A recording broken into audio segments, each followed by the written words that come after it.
Hey everyone, it's Will, Gamer Dad, with another video for you. So I hope you caught my last video of beating Uquaji 110, and I do apologize for being way behind on attempting Uquaji. I had just so many other projects going on at the same time and uploading different videos for you guys. Anyways, in today's video we're going to be battling level 115 Uquaji, and this is an Earth-based boss. So bring your best win team if you can. You can see the team I'm going with. It does have a 6-move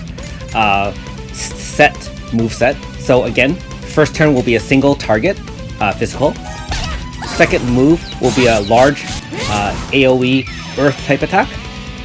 Third move is the force attack, guaranteed 1400 damage on everybody.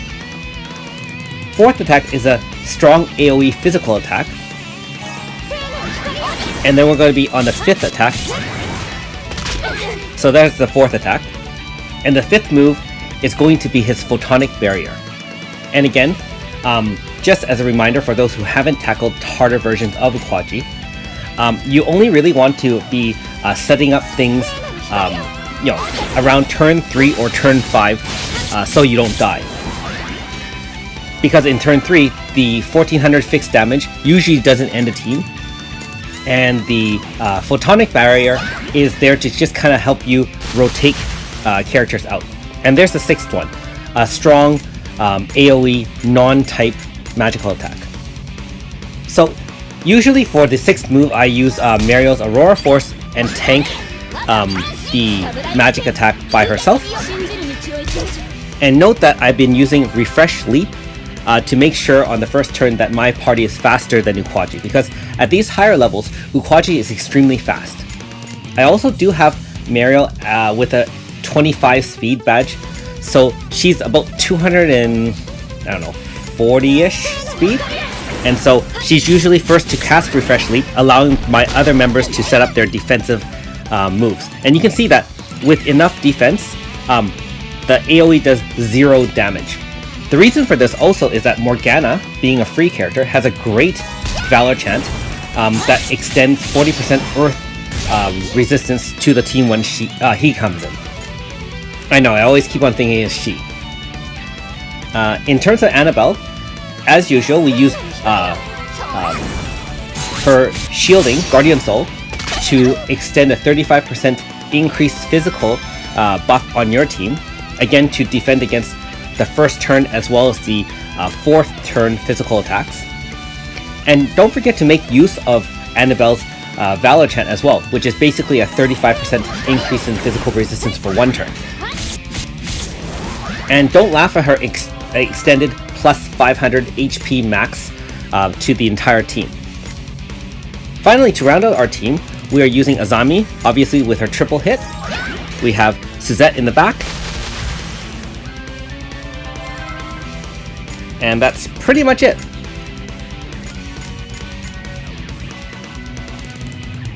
Alright, so again, hopefully you can kind of see what kind of setup I'm doing. So I'm using a set rotation of how I'm kind of rotating people in.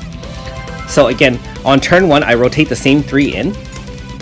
Keep in mind that Uquaji does have a low chance of being stunned. So Morgana's Miracle Punch does have a rare chance of stunning and still doing some damage to Uquaji. Now, one thing I will say is that I forgot to set up Morgana's move to bring the High Wind booster. Instead, I went with his debuff move, which is, I would say, extremely important for this battle, and in all the harder battles in general. If you had Iska instead, or Yuna, you can use their debuffs to help mitigate a lot of the damage, especially with the int or the power debuff. In the case of Iska, she also has Hastening Melody, which increased power and speed for you guys too, so much better than the setup I have here. But that being said, Morgana is more than adequate, especially since he has the debuff, which lasts 3 turns. He also has a 1500 heal with his personal weapon. And then finally his Miracle Punch. So if you wanted to bring the High Wind booster, you could probably remove the heal. But I prefer to have 2 healers at this stage of the game, only because if by chance you are unlucky, you do need a secondary healer while Mario casts Aurora Force. So again, at this point, you can see I have a full AF bar.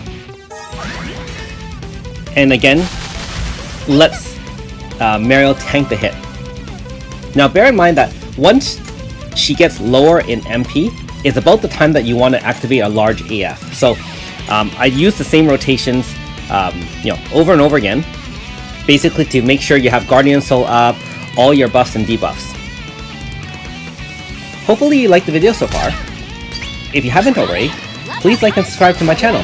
I really appreciate it. Also, I do have a Patreon account for those who want to support me that way.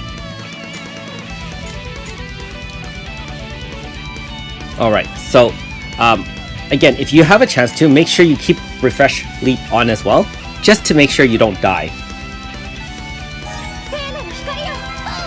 We've got heal there. Setting up with Culmination Winds, and you can see this is turn 2, so the Earth AoE in combination with Aurora Force and Morgana's VC is mitigated to the point of no damage. We applied Culmination Winds to make sure that we add extra damage from wind type attacks, and we do have Amy as well as Suzette. And remember I said that using a rotation to come in on turn 3 or turn 5 will be not lethal. Now if you do come in on turn 5 to do an AF, it won't do as much damage because Photonic Barrier will be up to resist a lot of things. So in my case, I chose turn 3, and you can see with all the damage I'm dealing, it's getting mighty close to ending the battle right here now. With the wind booster, it would have ended it much earlier. But with Sweet Tooth Finisher, Uquaji has just a sliver of life left. And note that I didn't put in Blast Elysium with Amy. I used the triple down to slightly extend AF due to the multiple hits. Remember that Uquaji doesn't have any weaknesses, so you don't do any sort of double damage. And the turn after, just used a couple of moves, and the game is over. Anyways, thanks for watching. Good luck with your own Uquaji attacks. We'll see you next time.